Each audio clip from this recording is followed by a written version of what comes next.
तो आज हम देखने वाले हैं वो है अपने पास कि किस तरीके से आप इंसर्ट की एपीआई बना सकते हैं। अच्छा, लास्ट टाइम हम लोगों ने गेट की एपीआई बना ली थी और देख लिया था कि किस तरीके से आप डेटाबेस से जो है रिकॉर्ड को फेच करवा सकते हैं विद इन एपीआई। ठीक है। अब एक काम करेंगे, एपीआई के थ्रू क्या करेंगे, रिकॉर्ड इंसर्ट करवा लेंगे। इसके लिए एक काम करते हैं, आइए चलते हैं विजुअल की जाने। और यहाँ पे आगे मैं काम करती हूँ, अपने पास एक एक्शन बनाती हूँ। मैंने कहा पब्लिक एसिंक्रोनस बनाऊंगी। ठीक है, टास्क मैंने बता दिया। अब मैंने कहा इस टास्क के अंदर एक एक्शन रिजल्ट जो है आपके पास मैंने पास करवा दिया।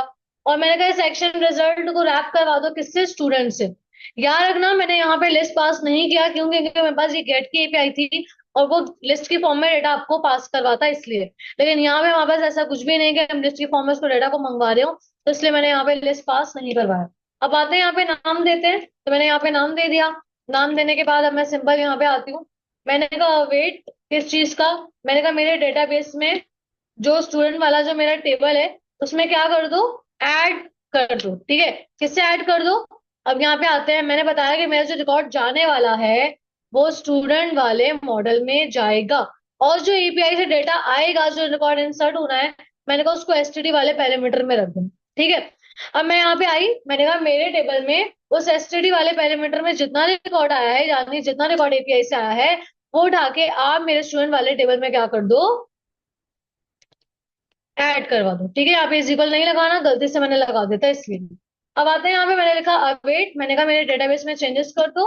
अब यहाँ पे मैंने कहा जैसे ही मेरे पास रिकॉर्ड इंसर्ट हो जाता है, मेरे पास ओके का स्टेटस मुझे क्या करवा देना, रिटर्न करवा देना। ओके का मतलब होता है कि आपके पास सक्सेस का जो है वो स्टेटस क्या करवाएगा, रन करवा रहा हूँ। ठीक है। अब एक काम करते हैं, अब जाते हैं जरा और जाके इसको रन करके देखते हैं। तो पहले आप लोगों को गेट की एपीआई, अच्छा यहाँ पे उसने मुझे इंटरनल सर्वर एरर दे दिया। उसने मुझे एरर क्यों दिया, क्योंकि मैंने यहाँ पे उसे बताया नहीं कि किस वर्क से जाएगा। तो मैंने कहा HTTP पोस्ट। ठीक है, अब जाते हैं उसको रिफ्रेश करते हैं।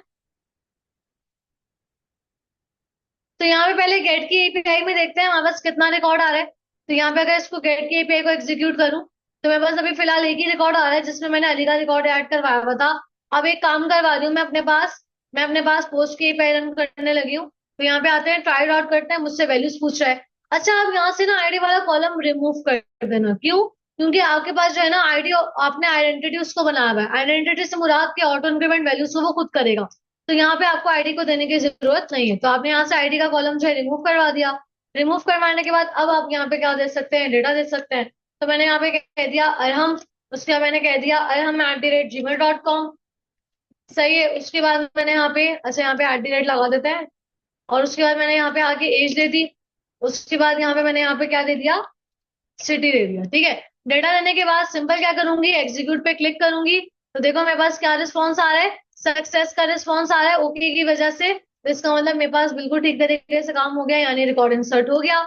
अगर मैं चाहूँ तो आपको डेटाबेस में आके यहाँ पे दिखाती हूँ कि डेटा डेटा मेरा इंसर्ट हो चुका है। तो यहाँ पे आते हैं, देखो रिकॉर्ड इंसर्ट हो गया।